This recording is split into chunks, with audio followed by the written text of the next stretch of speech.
session of ongoing series of Discover Yourself to Know Yourself, the session 3, Vedas, the Privilege of Humanity. Previously we discussed and the first session was जो पहला session था वो था can a scientist believe in God, क्या एक वैज्ञानिक भगवान पे विश्वास कर सकता है कि नहीं। उसके हम लोग बहुत सारे लॉजिकल साइंटिफिक फैक्ट्स देखे थे। सेकंड जो उसमें सेकंड सेशन में हम देखे थे getting the eyes to the see the God.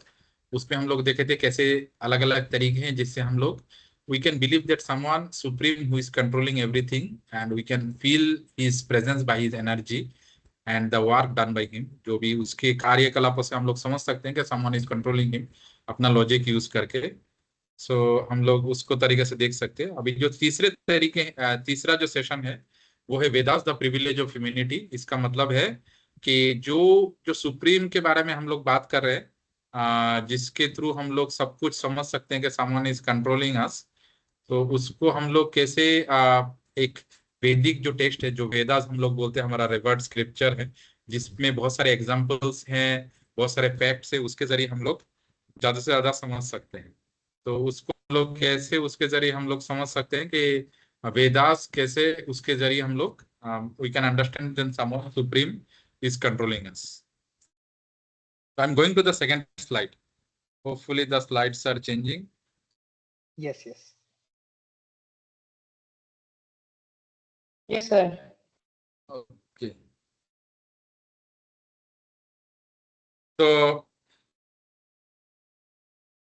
Okay, तो यहाँ पे हम लोगों ने पहले देखा था, ये सेशन पहले भी देखा था हमने कि तीन टाइप के प्रमाण हैं। तीन टाइप के प्रमाण से जरिए हम लोग समझ सकते हैं कि कैसे प्रमाण कर सकते हैं कि what are the different ways to understand God. क्या बहुत सारे तरीके हो सकते हैं जिससे हम लोग भगवान की उपस्थिति समझ सकते हैं। तो उसमें से एक है प्रत्यक्ष प्रमाण, जिसको डायरेक्ट परसेप्शन, मतलब अपने सेंसेस, अपने जो 5 सेंसेस है, जो अपनी आंख, कान, नाक, जीवा और टच, ये 5 सेंसेस से हम लोग समझ सकते हैं। दूसरा है अनुमान प्रमाण, तो हम लोग अनुमान से लगा सकते हैं कि हाँ ऐसा हो सकता है। तीसरा है उपमान प्रमाण, मतलब एग्जाम्पल से हम लोग समझ सकते हैं। और चौथा है शब्द प्रमाण, जो वेरीफाइड है, मतलब हम लोग कोई ऑथराइज्ड पर्सन उसके उनसे सुन के जो ऑलरेडी उस चीज को रियलाइज किया अपने लाइफ में, उनके जरिए हम लोग ये चीज को रियलाइज कर सकते हैं। तो हम लोग इस चीज को हम लोग अभी देख सकते हैं कि कैसे ये चार प्रमाण है। इसके आगे हम लोग वो देखेंगे। तो welcome to the third session, Vedas the privilege of humanity, device session 3। तो हम लोग देख सकते हैं ये जो वैदिक विजडम है, जो अभी हम लोगों ने चौथा प्रमाण देखा था कि परंपरा से चली आ रही है कि सम पर्सन, सम ऋषि, सम आचार्य और सम रिवर्ड और some honourable person who has realised God, उन्होंने अपने स्टूडेंट्स को वो बताया, उस स्टूडेंट ने अपने स्टूडेंट को बताया, ऐसे डिसिप्लिन सक्सेशन से चली आ रही है। तो इस फोटो के जरिए हम लोग देख सकते हैं कि भगवान के जरिए ब्रह्मा जी के नारद, वैसे करके गुरु शिष्य परंपरा में ये नॉलेज चले आ रहे हैं। तो इसका भी प्रमाण हम लोग आगे देखेंगे कि कैसे ये वेरीफाइड सोर्स है।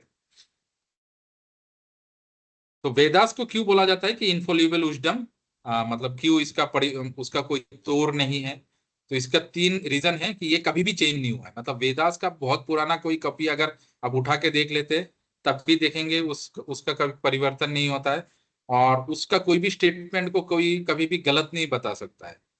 और तीसरा तरीका है, ये समय के जो भी ऐसा नहीं है कि वो पहले के समय में एक था, वो स्टेटमेंट जारी था, अब बीच में वो बदल गया, अभी कुछ और हो गया, तब भी वो जैसा उस स्टेटमेंट का जो अर्थ निकलता था बीच में भी वो वही अर्थ निकलता है, और अभी के समय में भी वही अर्थ निकलता है। उसका हम लोग कुछ एग्जाम्पल्स देखेंगे आगे।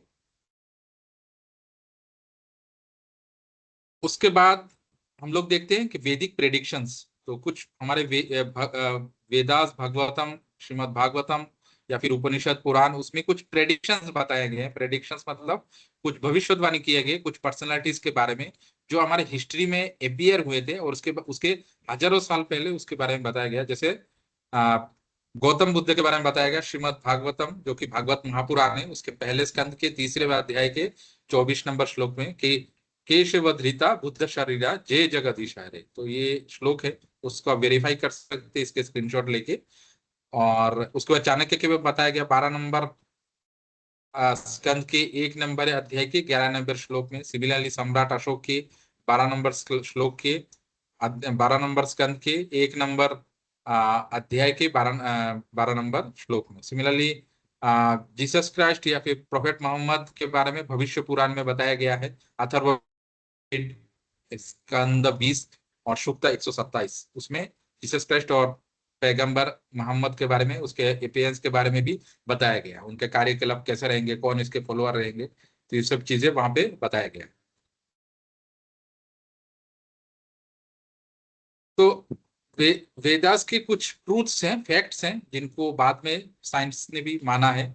जैसे बोला है कि वैदिक वैदिक जो वेदास में बताते हैं कि जितने भी पेड़ हैं उनके प्राण रहते हैं। बाद में वो जगदीश चंद्र बोस, जो कि आप सब लोग जानते हैं, एक ऑनरेबल साइंटिस्ट है, उन्होंने भी प्रूव किया है।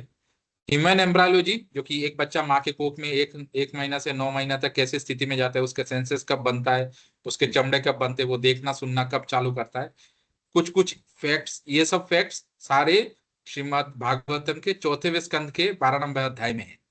तो आप चाहिए तो आप मुझे पर्सनली व्हाट्सएप कर सकते हैं, तो मैं उसका वो स्टेटमेंट सबको मैं व्हाट्सएप कर दूंगा, तो आप वहां से वेरीफाई कर सकते हैं। इतना इतना डीप फैक्ट्स हैं, हो सकता है मेडिकल साइंस भी अभी तक उतना डीप में नहीं बता पाए। वेदास पहले से ही बोलता था, जैसे हम बोलते हैं गौ माता, उसके जो गोबर है वो बहुत प्योर है, क्योंकि उसमें एंटीसेप्टिक वैल्यू है, वो हम लोग पुराने टाइम में घर में भी वो सब लगाया जाता था। और सिर्फ 1940 में ही साइंटिस्ट ने इनके एंटीसेप्टिक क्वालिटीज को ढूंढ पाए।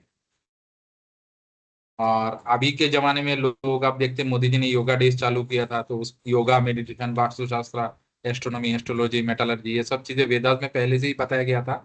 अभी के जमाने में लोग इसको अभ्यास कर रहे हैं, प्रैक्टिस कर रहे हैं और उसको मान रहे हैं।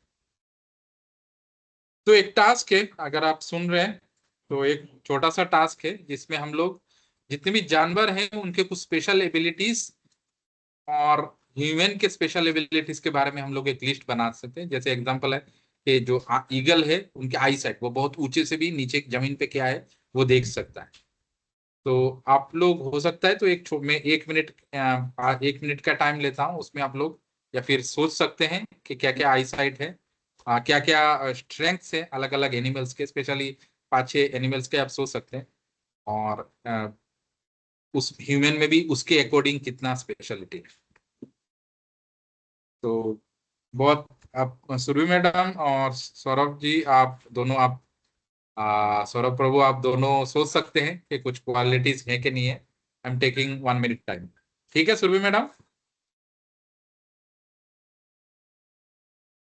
हाँ जी सर। तो आप कुछ ऐसे सोच लीजिए कि क्या क्वालिटीज हैं, कुछ कुछ एनिमल्स के, 4-5 एनिमल के आप बता सकते हैं ऐसे, तो फिर मैं अभी से आगे जाता हूँ। अम्म, जैसे डॉग रहता है, हम्म। उसकी स्मेलिंग पावर है ना। हाँ। कैट है, उसका हियरिंग पावर। और और किसका होगा? लिजर्ड्स, हाँ, छिपकली। छिपकली, उनका शरीर बदलने का, रंग बदलने का तरीका है। अरे यार। तो आगे देखते हैं हम लोग। तो 4 चीजें जो है ह्यूमन और, हाँ, मतलब इंसान, अगर बोलते हैं कि 4 चीजें इंसान और हम में स्पेशल कॉमन है, क्या क्या 4 चीजें बता सकते हैं मैडम?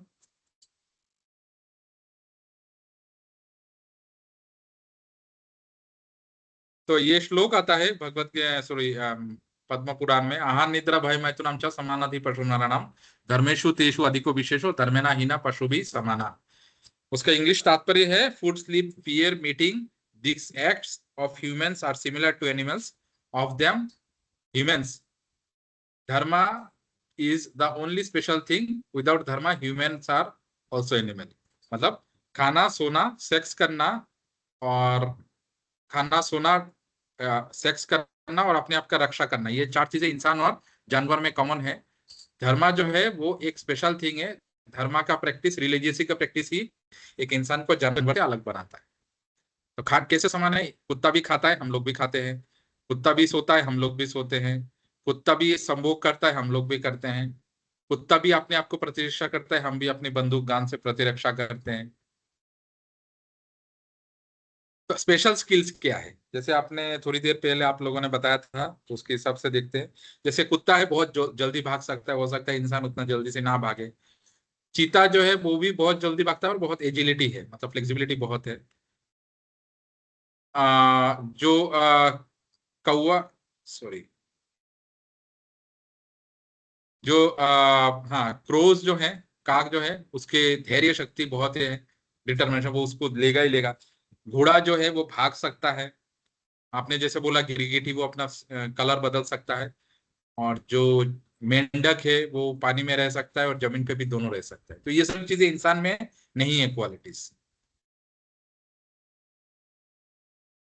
तो इस तो यही है कि इंसान और मेंढक में ये, even animals have rational and intelligence in the four habits, in the four habits of eating sleeping. In fact animals are better than human being. तो इसमें ये जो चार चीजें हैं, उस हम लोग बोल सकते हैं हमारा इंटेलिजेंस और रैशनल है, लेकिन एनिमल्स में भी है।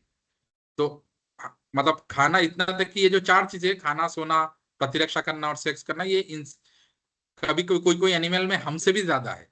जैसे सीइंग, देखना, देखा आपने, जो ईगल है वो देखता बहुत दूर से। आपने जैसे बोला डॉग है, वो स्मेलिंग पावर बहुत है। हाथी 10 किलो खा सकता है, हम लोग उतना नहीं खा सकते। मॉस्किटोज का रिप्रोडक्शन या फिर फ्रॉग के रिप्रोडक्शन का क्वालिटीज बहुत ज्यादा है, वो हम लोग का नहीं है। तो ऐसा है।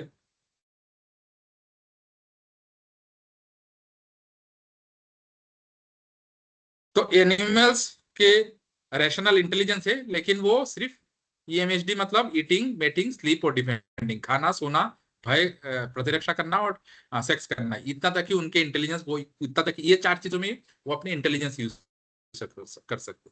तो हम लोग इंसानों के उनसे अलग के हैं। एनिमल भी बोल सकते हैं, उनका भाषा हमें समझ नहीं सकता, लेकिन वो अपनी कम्युनिटी में भी बोल सकते हैं। वो लोग भी डिसीजन लेते हैं और वो भी इंस्टिंक्ट में काम करते हैं, मशीन जैसा। तो लेकिन इंसान जो है वो अपनी फ्री चॉइस यूज कर सकता है। जैसे कोई सिचुएशन हमारे साथ है, हमको पैसा पड़ा हुआ है, उस पैसा को लेके हम मतलब ड्रग्स ले, शराब खे, या फिर कोई अच्छी चीजों में किसी को, गरीब को खाना भूखा में, या फिर पूजा पाठ, या फिर मंदिर में दान करे, वो हमारा चॉइस है। लेकिन कुत्ते के सामने कुछ चीजें रखोगे, खाने का चीजें या कुछ रखोगे, तो वो खाएगा ही। ये नहीं सोचेगा कि उसको कहीं और देना है, उसको ये करना है। कभी कोई इंसान होता है, ऐसा भी देखा जाता है कि वो भूख लगा है, उसके सामने खाना है, तो वो उससे ज्यादा भूखे जो इंसान है उसको वो खाना दे देता है, अपना भले ही आधा पेट खाए। तो इंसान में वो चॉइस है। इंसान अपने मिसाइल से डिफेंस कर सकता है, एनिमल अपने दांत और नाखून से डिफेंस कर सकता है। कोई कोई बोलता है कि इंसान बहुत सोफिस्टिकेटेड है, मतलब बहुत सारे चीजें यूज करता है। वो कैसे, कि पाश्चात्य देश ना ये जो चीजें यूज करने के एकदम पीक पे चला गया है। उनके घर जो है बहुत ही लग्जरियस, बहुत सारे आइटम्स होते हैं। उनके जो रहने का जो बिल्डिंग है वो स्काई स्क्रेपर बिल्डिंग्स हैं। जेट प्लेन्स वो यूज करते हैं। बहुत ही latest methods of mobile gadgets, ये सब वो यूज कर रहे हैं। तो ये सब होने के बाद भी देखा जाता है अमेरिकन, मतलब पाश्चात्य देश के लोग डिससेटिस्फाइड है। वो हमेशा कुछ ना कुछ टेंशन में रहते हैं, फुल ऑफ एंजाइटी रहते हैं, स्ट्रेस में रहते हैं, तनाव रहते हैं और डिप्रेशन रहते हैं। सब कुछ उनके पास है, जितना भी मतलब भौतिक संपत्ति सब कुछ होने के बाद भी वो लोग हमेशा ऐसे टेंशन में रहते हैं। बिकॉज, क्योंकि हमें समझना चाहिए कि टेक्नोलॉजिकल एडवांसमेंट जो है वो हमें बस ये चार चीजों तक ही, एक, और ये चार चीजों से लिमिटेड है, और वो भी एक लिमिट तक हमें दे सकता है खुशी। उसके बाद भी हमें लगता है कुछ और हमें लगता है कि और कुछ बेटर हो जाएगा तो हम शायद खुश होंगे, लेकिन हम बेटर मिलने के बाद भी फिर भी हम लगता है कि उससे बेटर। तो ये एक सोफिस्टिकेटेड एनिमल सिविलाइजेशन इसको बोल सकते हैं। हमारा भी एनिमल सिविलाइजेशन है, लेकिन सोफिस्टिकेटेड है। तो ह्यूमन ईटिंग और animal eating are same for themselves. Human sleeping, इंसानों का खाना, जानवरों का खाना भी सेम है। Human are doing the same thing sophisticated way. बहुत एक मतलब थोड़ा और एडवांस तरीके से यूज करे, लेकिन ये खाना पीना अभी जी के जमाने में, ये खाना पीना, सोना और सेक्स करना और खाना, सोना, सेक्स करना और डिफेंड करना, ये जो चार चीजें हैं वही सोफिस्टिकेटेड तरीके से आधुनिक समाज वो यूज कर रहा है। तो जानवर जो है वो बस ये देख सकते हैं कि कहाँ पे खाना मिलेगा, कहाँ पे अच्छे सोने का जगह मिलेगा, कहाँ पे सेक्स कर सकते हैं और कहाँ पे अपना रक्षा कर सकते हैं। इंसान के पास एक्स्ट्रा एबिलिटी क्या है कि वो एक्स्ट्रा इंक्वायर कर सकता है कि लाइफ एंड डेथ के बारे में, कि जीवन क्या है और मृत्यु क्या है, उसके कारण क्या है। तो इंक्वायरी जब लाइफ एंड डेथ क्या है, मैं कौन हूँ, मुझे बनाने वाला कौन है, क्या सिर्फ माता पिता के संभोग से मैं जन्म लिया या उसके पहले और भी कुछ था। जैसे हमने पहले दो सेशन में देखा था कि कुछ लोग गरीब होकर जन्म लेते हैं, कुछ अमीर होके, कुछ बुद्धिमान होके, कुछ मूर्ख होके, कुछ सुंदर होके, वो कुछ बदसूरत होके। तो ये वो इंक्वायर कर सकता है मैं कहाँ से आया, इसे कौन डिसाइड करता है, मैं इसके बाद कहाँ जाऊंगा, मैं वैसा कैसे बनूंगा, और मैं क्यों ऐसे जगह में सिचुएशन में जन्म लिया जहां पे जन्म से ही मुझे दुख का महसूस हो रहा है। तो हमारा जो चॉइस है उस अरे इतना ये। दुख महसूस हुआ, इतना दुख महसूस करते हैं, कहाँ से पता चलेगा इसका? कहीं नहीं पता चलता। हाँ हाँ, मतलब इसका जो सोर्स है। हाँ, कुछ आप बता रहे थे। हाँ, कहाँ से दुख इतना मिला है, कहाँ पता चलता है? हाँ, ये तो वो वर्ल्ड यही है हैप्पीनेस उसके रिपोर्ट ही आगे आगे, होता है। उसके आगे आगे सेशन से उसमें हम लोग इसमें भी कुछ डिस्कस करेंगे। तो नहीं, बट एक हमारा क्वेश्चन जो था इसका, इंसान। वर्ल्ड वर्ल्ड हैप्पीनेस रिपोर्ट वगैरह कुछ तो निकलता है ना इसका, जो प्रूफ पूरा वो हाँ, एक मिनट में इसका निकालते हैं। थोड़ा डिस्कस कर लेते हैं, उसके आगे अच्छा हम अच्छा लोग अच्छा। देखेंगे। तो इंसान को जो लाइफ है ना उसमें इंक्वायरी हम लोग कर सकते हैं कि हमारा जो जीवन है उसके बेसिस में हम इंक्वायरी कर सकते हैं। जैसे मैंने बोला कि हमारे पास अथाह संपत्ति है, उसको हम लोग कैसे यूज कर सकते हैं, उस ये इंक्वायरी कर सकते हैं। और उस हम लोग ऐसा क्यों बने हैं, हमारे पास ऐसा समाज में हम क्यों जन्म लिए, या फिर ऐसा परिस्थिति में हमने क्यों जन्म लिया, हमारे साथ लोग ऐसा क्यों कर रहा है, उससे हम निकलने के लिए क्या कर सकते हैं, ये इंक्वायरी हम लोग कर सकते हैं। जानवर वो नहीं कर सकते। तो अगर हम लोग इंक्वायरी करते हैं कि हमें क्या करना चाहिए, कैसे करने से हम और थोड़ा बेटर मेंटली और फिर सब कुछ तरीके से हम बेटर हो सकते हैं, both in this life and if we believe in next life also. और अगर हम इंक्वायरी नहीं करते, बस वो चार चीजों में जैसा जैसा मिलता रहता है उसी को बेटर करने का तरीके में लगे रहते हैं, तो हो सकता है हम वही जानवर जैसा ही हम लोग जीवन जिएंगे, और हो सकता है नेक्स्ट भी जानवर जैसा ही जीवन शरीर मिले। तो हम लोग रीजनिंग पावर हमारे अंदर वो आ सकता है कि मैं कौन हूं और मैं इसके बाद कहां से कहां तक मैं जाऊंगा। तो हम लोग क्या है, हमेशा यंग रहना चाहते हैं। और फिर हम लोग लेकिन हमारा शरीर हमेशा यंग नहीं रहेगा। समय होता है कि एक टाइम के बाद हम लोग बूढ़े हो ही जाते हैं। एक समय आता है जब हम लोग बूढ़े हो जाते हैं, और कॉस्मेटिक हम लोग बहुत सारे अलग अलग कॉस्मेटिक, स्क्रीन क्रीम, ये सब स्ट्रेटनिंग व्हाइटनिंग, ये सब चीजें हम लोग यूज करते हैं अपने ओल्ड एज को छुपाने के लिए और ये जवान दिखने के लिए। तो लेकिन उसको हम लोग ज्यादा देर तक छुपा नहीं सकते। हमारा शरीर जो है वो बचपन से लेके जवानी से लेके बुढ़ापा तक जाएगा ही जाएगा, आप हम लोग कितना भी कर ले। तो लोग हमला स्वीट मेमोरीज फोन में या फिर कहीं पे एल्बम में क्यों बना के रखते हैं, जब हम बूढ़े होंगे तब हम देखेंगे। जब हम बूढ़े होंगे उतना खूबसूरत नहीं रहेंगे, शरीर नहीं चलेगा, तब हम लोग ये सब देखेंगे और हम लोग थोड़ा बहुत खुश होंगे कि हम लोग ऐसे थे। तो यहाँ पे शंकराचार्य बोलते हैं कि अगर हम लोग व्हाट गुड इज लास्ट, जब अगर ये जवानी चला जाता है तो ये ऐसा ऐसे लेक का क्या काम जिसमें पानी नहीं है, ऐसे अर्थ अर्थ और धन संपत्ति का क्या काम जिसमें हम लोग यूथ को जवानी को रख नहीं सकते, ऐसे अर्थ का क्या काम। और ये सारी चीजें एक क्षण भर में खत्म हो जाता है, इसलिए गोविंद का नाम जप करो, ये शंकराचार्य बोलते हैं। तो हम लोग हमेशा हेल्दी रहना चाहते हैं, हमेशा स्ट्रांग यंग हेल्दी ब्यूटीफुल रहना चाहते हैं, लेकिन हमारा समय के साथ हमें कुछ ना कुछ बीमारी आ ही जाते हैं, दुख होता है, डिजीज आता है, बीमारी कुछ ना कुछ हो जाता है और अंत में हम लोग मृत्यु को प्राप्त होते हैं।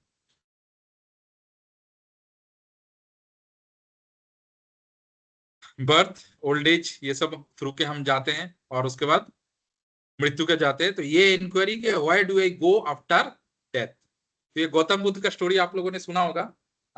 मैडम आपने सुना है। हाँ जी सर, पता है उसका तो।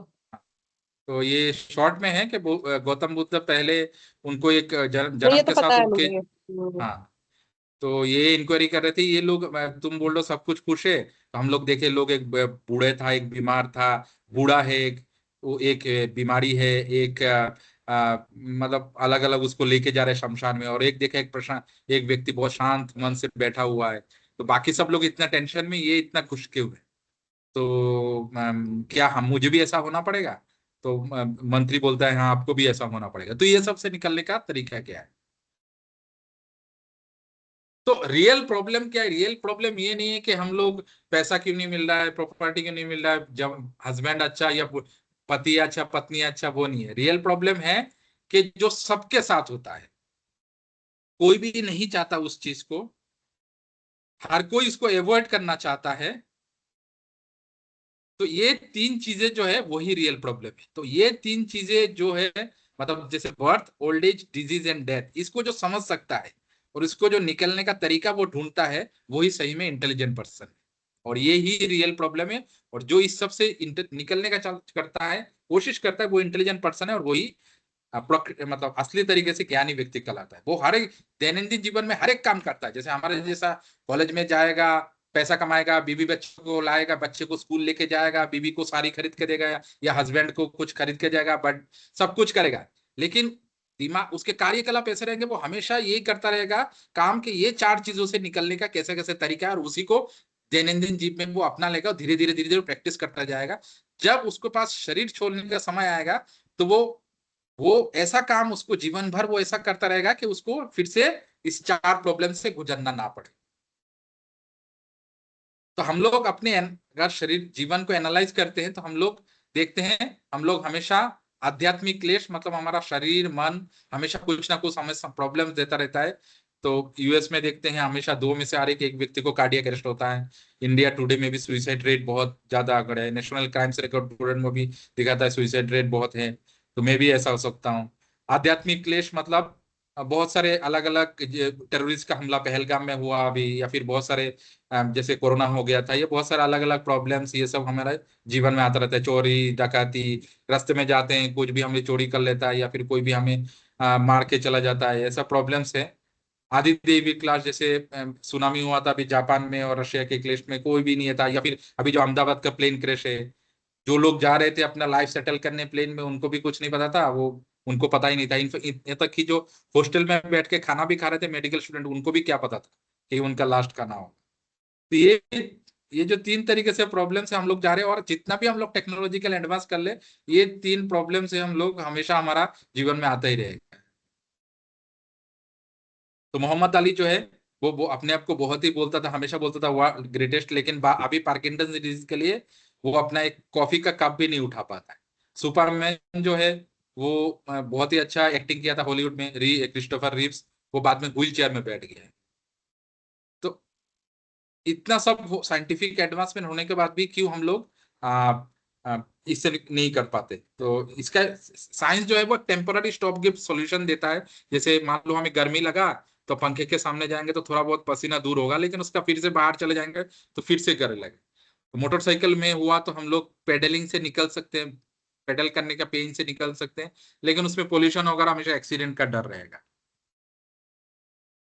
तो साइंस एंड टेक्नोलॉजी जो है ना, ये ओल्ड एज, डिजीज और डेथ को कभी भी निकाल नहीं सकता। प्रॉब्लम्स क्या है ओल्ड एज का? प्रॉब्लम क्या है ओल्ड एज का? व्हाइट हेयर, मतलब उसके बाल सफेद हो जाते हैं, तो हम लोग क्या के हेयर डाई करते हैं। या फिर हमारे रिंकल्स आते हैं तो हम लोग फेसलिफ्ट यूज करते हैं। कोई भी बैक पेन, स्टोमक पेन होता है तो हम पेन किलर यूज करते हैं। ब्रेथलेसनेस और डेथ आता है तो हम लोग ऑक्सीजन ट्यूब्स ये सब यूज करते हैं। हम लोग थोड़ा बहुत चेंज करते हैं, लेकिन कितना हद तक?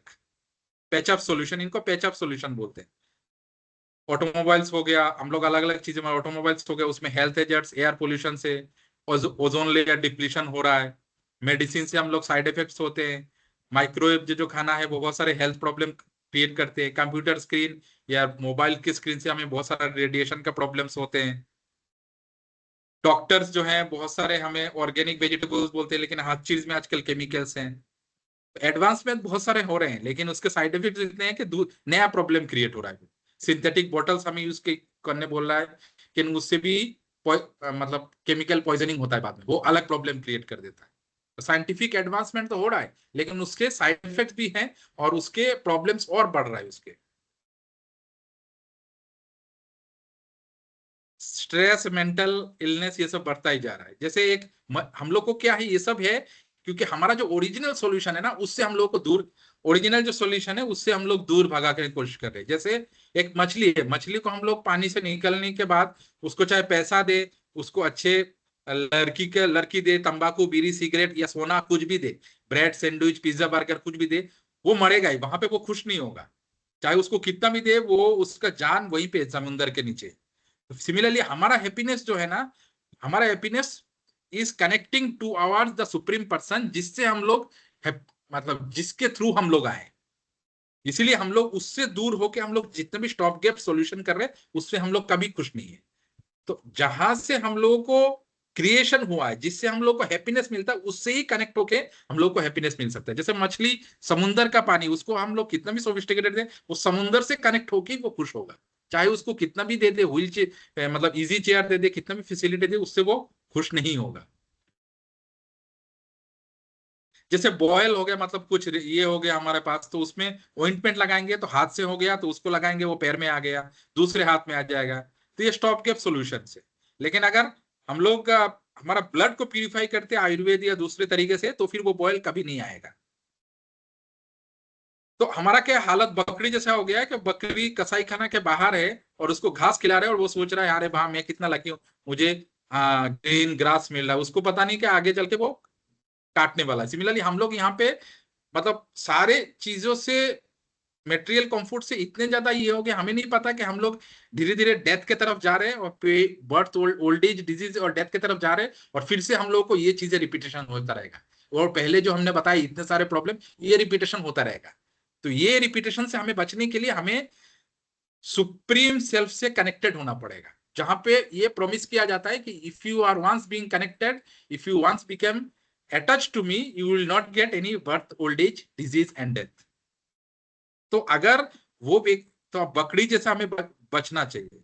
तो हमारा जो वाइज सक्सेसफुल क्या है, एक duty of every man to make relevant queries about following questions. What is the actual destination of life? क्या हमें इतने 1 करोड़ रुपए कमाना, 2 करोड़ रुपए कमाना, यही जीवन का लक्ष्य है? जैसे एक व्यक्ति को बोल रहा है, भाई इतना तुम भाग के रहे हो, वो बोल रहा है कि नहीं मुझे डिस्टर्ब मत करो, मुझे बहुत दूर जाना है, आखिर में वो खाई में कूद जाएगा। अरे ये तो बताओ कि उसके ओरिजिनल डेस्टिनेशन कहाँ है। उसको अगर सही दिशा निर्देश नहीं मिले हैं, तो वो खाई में चला जाएगा। उसको सही जगह में जाने का रास्ता बताओ, ताकि वो बच जाएगा। जैसे एक गरीब बच्चा है, वो रास्ते में बैठा हुआ है, वो किसी अमीर बेटा का गरीब बच्चा है, वो रास्ते में बैठा हुआ है, उसको चाहे आप खाना दो, पैसा दो, सब कुछ दो, वो एक टाइम तक उसको सोल्यूशन है, लेकिन फिर से वो भूख लगने पे फिर से वो उसको रोएगा। लेकिन अगर उसको अमीर बाप से उसको कनेक्ट कर दिया जाए, तो वो दोबारा वो कभी दुखी नहीं हो। तो यहीं पे वो स्टोरी बताया गया है कि मान लो एक गरीब बच्चा बैठा, उसके पास आपने देखा, दर्द हुआ, उसको खाना दिया, पैसा दिया। हम लोग भी रास्ते में देखते हैं, किसी को खाना दे देते हैं, पैसा देते हैं, वो ठीक है, लेकिन वो टेम्पररी सॉल्यूशन है। मतलब उससे परमानेंट सॉल्यूशन नहीं। अगर वो किसी मतलब अगर वो अनाथ है, तो उसको अनाथालय में लेकर जाना चाहिए। अगर किसी का गुमा हुआ बच्चा है, तो उसके पास कोशिश करना चाहिए पिता माता को वापिस कर दो, तो आगे का उसका लाइफ सेटल हो जाएगा। तो जैसे ये कैसे पता चलता है कि हमें कहाँ पे जाना है? ये दो तरीके हैं। एक तो अपने जैसे हम जन्म हुए, हम पूछ सकते हैं कि मेरा पिता कौन है। तो हम लोग हजारों लोग अपने सोसाइटी को लोगों को पूछ सकते हैं, या फिर जेनेटिक टेस्ट करना है, तो पूरा दुनिया को जेनेटिक टेस्ट करके पता चलेगा हमारा पिता क्या है। या फिर सिंपल हम अपने माँ को पूछे, तो ही पता चल जाएगा कि हमारा ओरिजिनल पिता कौन है। तो वो है जो माँ को पूछना, वही है डिडक्टिव नॉलेज। मतलब हम लोग जो नॉलेजेबल पर्सन है, उनके थ्रू इंक्वायर करते हैं कि how we become happy. Just ask your mother and know who your father is, इसको डिडक्टिव नॉलेज कहते हैं। तो Vedas are compare to our mother. Vedas जो है, भगवत गीता, श्रीमद् भागवतम, वो हमारा माँ है, and God is our supreme father. Vedas can guide to our supreme father. हमें वो सुप्रीम फादर की तरफ लेके जा सकता है, और हमें क्या करनी है वो हमें बताता है। तो वैदिक प्रोस्पेक्टिव लर्निंग इज प्रोफेसर्स, जहां पे जैसे हर एक कॉलेज में प्रोफेसर रहता है, तो वैदिक में प्रोफेसर्स हैं कि वो कौन होता है, गुरु या आचार्य, जो परंपरा में आते हैं। वो हमें बताएंगे कैसे हमें, मतलब ये जो 4 प्रॉब्लम है, इनसे निकलना है, और कैसे हमें हमेशा हैप्पी रहना है, और कौन हमारा सुप्रीम फादर है। ऑथोराइज्ड कॉलेज जैसे हम लोग मिलता है, तो हमारा ऑथोराइज्ड कॉलेज परंपरा, प्रॉपर संप्रदाय में जानना है। जैसे भगवान ने भगवत गीता का नॉलेज 4 व्यक्ति को बताया, ब्रह्मा जी, नारद, ब्रह्मा जी, लक्ष्मी जी, शिव जी और ब्रह्मा के 4 मानस पुत्र, इनको बताया, इन्होंने अपने शिष्य को बताया। ऐसे 4 संप्रदाय का सृष्टि हुआ। तो हम लोग ये 4 संप्रदाय में से किसी आचार्यों से कनेक्ट होते हैं, उनसे हम लोग ये नॉलेज एक्वायर कर सकते हैं। तो हमें क्या करना चाहिए, हम लोग अपने दैनंदिन जीवन में रहते हुए भी ये सब चीजें अपना सकता है, जैसे आप आसपास में देखते हैं। और उसके बाद ऑथोराइज बुक्स कॉलेज में, जैसे कोई ऑथोराइज बुक मिलता है डिग्री कोर्स कंप्लीट करने के लिए, यूनिवर्सिटी प्रेस्क्राइब करता है। सिमिलरली भगवत गीता, श्रीमद भागवतम हमारा ऑथोराइज बुक्स है, जिसके थ्रू हम लोग ये प्रॉपर नॉलेज गैदर कर सकते हैं। तो आज के लिए इतना ही। हरे कृष्णा कृष्णा कृष्णा हरे हरे, हरे राम राम राम हरे हरे। कोई प्रश्न है तो आप लोग पूछ सकते हैं, या कुछ बताना है तो आप पूछ नहीं सकते हैं। सर, बस इससे थोड़ा सही होने का बताइए कि स्ट्रेस में चले जाना, एकदम से इंस्टेंट रिएक्शंस देना अप टू द सिचुएशन,